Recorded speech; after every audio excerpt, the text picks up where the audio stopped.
সাতটি জমিনেরও মরণ হবে, মরণ মানে ধ্বংস হবে। কুল্লু মান আলাইহা ফান আয়াবকা ওয়াজহু রাব্বিকা যুল জালালি ওয়াল ইকরাম।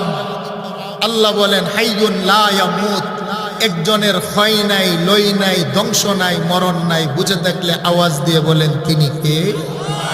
আরেকটু জুড়ে বলেন কুল্লু নাফসিন যায়িকাতুল মাউত। আল্লাহ বলেন বান্দা, যেহেতু পৃথিবীতে হায়াত নিয়ে তুমি গিয়েছো, মৃত্যুর পেয়ালা তোমাকে একদিন পান করতেই হবে বান্দা, গ্রহণ করতে হবে।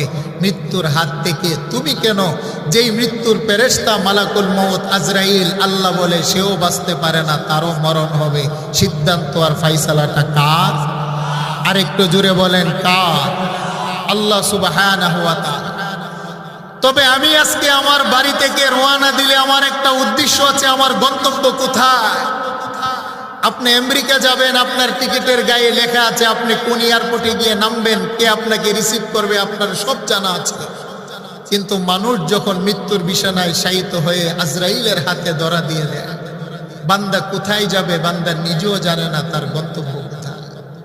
মায়ের পেটে বাচ্চা যখন পৃথিবীতে আসে, বাচ্চা জানে না পৃথিবীতে কিভাবে আসবে, কিন্তু তাকে আগলিয়ে রাখার জন্য মা 10 মাস আগে থেকেই তার বিছানা তৈরি করে, তার বালিশ তৈরি